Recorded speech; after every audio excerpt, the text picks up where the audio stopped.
अस्सलाम वालेकुम, आप देख रहे हैं मेरा यूट्यूब चैनल। मुझे कहते हैं आमना जंजुआ। पाकिस्तान पीपल्स पार्टी और पीटीआई आज फिर आमने सामने आ गई हैं और ऐसी आमने सामने आई हैं कि नेशनल असम्बली के फ्लोर पर गुथम गुथा हो गई और हाथापाई पीटीआई और पीपल्स पार्टी के जो कारकुनान थे या एमएनए थे उनके दरमियान में हुई है। मामला कुछ यूँ है कि बिलावल भुट्टो ज़रदारी अपने बजट की तकरीर कर रहे थे और इस तकरीर के दौरान अपोजिशन लीडर उमर अयूब जो है उन्होंने आवाज़ें कसना शुरू की, उनको डिस्टर्ब किया। जब वो इंटरप्ट हुए तो पीटीआई की जो रहनुमा है वो भी आगे स्पीकर के सामने, जबकि पीपल्स पार्टी की बात की जाए तो पीपल्स पार्टी के भी तमाम लोग जो हैं वो अपने लीडर के साथ खड़े होते हुए यकजहती दिखाते हुए नारेबाजी करने लगे और फिर स्पीकर के सामने वो भी आ गए और उसी दौरान हंगामा आराई हुई। कापियाँ जो थी एजेंडे की वो फाड़कर हवा में उड़ाई गई। नेशनल असम्बली के फ्लोर पर ये सारा ड्रामा हुआ। बिलावल भुट्टो ज़रदारी अपने सफारती कामयाबी के बाद उन्होंने बैरुल अक़वामी दौरा किया, पाक भारत कशीदगी को लेकर पाकिस्तान का बयानिया दुनिया के सामने रखा। 70 से ज़ायद मुलाकातें उन्होंने की।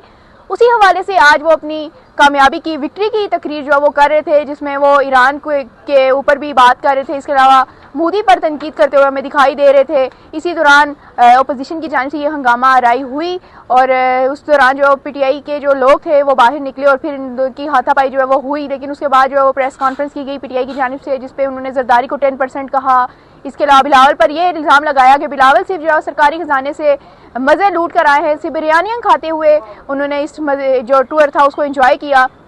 और फिर जवाब तो बनता था। फिर जो पीपल्स पार्टी है उनकी जानिब से भी एक प्रेस कॉन्फ्रेंस की गई और उमर अयूब की बात करें तो उमर अयूब को उन्होंने खूब लताड़ा। उमर अयूब के उन्होंने सारे कट्टे छट्टे जो है वो उन्होंने खोल के रखे। उन्होंने कहा कि ये पैराशूटर है, ये एक पार्टी से दूसरी पार्टी में उड़ के पहुंच जाता है और तमाम तर चीज़ें उन्होंने कही। उन्होंने ये तक कहा कि इनके घर के अंदर जो है वो नाचाकी थी जुल्फ़िकार अली भुट्टो की वजह से। और उमर अयूब को उन्होंने एक डिक्टेटर के कापोता होने का भी ताना दिया। उन्होंने कहा कि इसको जो है वो उमर अयूब वो शख्स है जिसको अपने दादा का भी दर्द है, यानी उसके साथ जो कुछ हुआ। तो मेरे ख्याल में जुल्फ़िकार अली भुट्टो और अयूब ये दो ऐसी शख्सियात हैं जिन्होंने एक साथ जो अपने सहारे दिए। जो जुल्फ़िकार अली भुट्टो हैं उनको अयूब ने काफ़ी सहारे दिए थे और उन्होंने वजारत भी उनके साथ इंजॉय की और उसके बाद फिर दरारें पड़ी और भुट्टो जो कि मुफाद परस्त थे उन्होंने अयूब को, जो कि फील्ड मार्शल उस वक्त का आमिर था, उसको छोड़ा और उसके खिलाफ तनकीद की और ये सारी चीज़ें की। तो वही उसी पस मंज़र में ये सब तमाम तर चीज़ें कही जा रही थी। लेकिन ज़रा हम इसी दौर की अगर बात करें बिलावल की तो ज़्यादा दूर नहीं जाएंगे।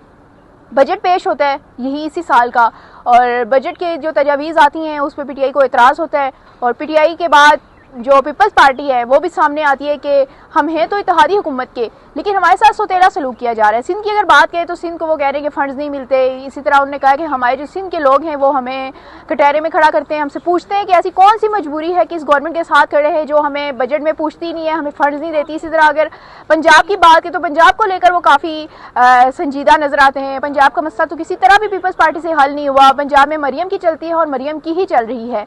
और साउथ पंजाब की बात करें तो साउथ पंजाब को लेकर जो पीपल्स पार्टी है उसने सवालात उठाए कि साउथ पंजाब में यूनिवर्सिटीज़ के फ़ंड नहीं दिए जा रहे, बेसिक जो चीज़ें हैं वो नहीं दी जा रही। तो हमारे जो साउथ पंजाब के नुमाइंदे हैं वो हमसे सवाल करते हैं कि क्यों आखिर पीपल्स पार्टी को कौन सी मजबूरी है कि इस हुकूमत को सहारा दिए हुए खड़ी है। और इसी हवाले से पीटीआई ने जब आगे बढ़ते हुए पीपल्स पार्टी को एक प्रपोजल दिया कि हम क्यों ना साथ मिलें और इस बजट को नाकाम बनाएं, इस बजट को पास ना होने दें।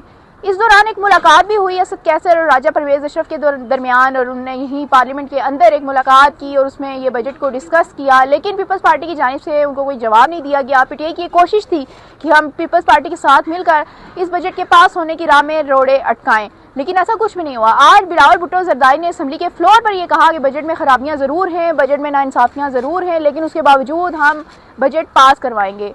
और इसी से पहले अगर जाएं उसी दिन की तरफ तो शाज़िया मरी ने एक धुआंधार तकरीर की थी जिसमें हुकूमत को खूब लताड़ा था। इनका पार्लिमानी इजलास भी हुआ था जिसमें तमाम के तमाम पीपल्स पार्टी की जो एमएनएज़ हैं उन्होंने यही सवालात उठाए थे कि हमें फंड्स नहीं मिलते, हम काम नहीं करेंगे तो हम अगले इलेक्शन में अपने लोगों को फेस कैसे करेंगे। तो ये तमाम तर चीज़ें जो है वो क़यादत को देखनी चाहिए। क़यादत इस वक्त जो है ये फैसला करे कि उन्होंने अगले इलेक्शन में वोट लेना है या फिर इस हुकूमत को सहारा देना है।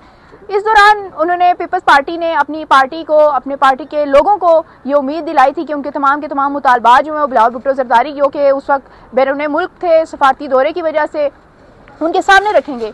लेकिन बिलावल भुट्टो आते हैं वापस और आते ही बगैर मुशावरत के ये ऐलान कर देते हैं कि हुकूमत के साथ हैं और हम इस बजट को पास करवाएंगे। यानी वो तमाम के तमाम लोग जो यहाँ पर रोला डाल रहे थे, पिट रहे थे कि हमने इस बजट में हमारे साथ नाइंसाफ़ी हो रही है, सिंध के साथ सौतेला सलूक हो रहा है, सराइकियों के साथ सौतेला सलूक हो रहा है, तो उस पर तमाम तर चीज़ें जो है उसको इग्नोर की गई हैं। उनको किसी ने भी किसी बात को भी सीरियस नहीं लिया और क़यादत ने आते ही ऐलान कर दिया कि हम बजट में वफाकी हुकूमत के साथ खड़े हैं और वफाकी हुकूमत को इस बजट में पास कराने में वोट भी देंगे और तमाम तरह जो मसाइल हैं उनको भी हल करेंगे। तो ये तमाम तर चीज़ें हैं कि एक तरफ पीटीआई की कोशिश थी कि वो पीपल्स पार्टी के साथ मिलकर इस बजट को नाकाम बनाए, ऑफ़र भी की, और आज जब पीटीआई ने ये कहा कि हम बजट में वफाकी हुकूमत के साथ खड़े हैं तो पीटीआई की जानिब से जो है वो तनकीद की गई।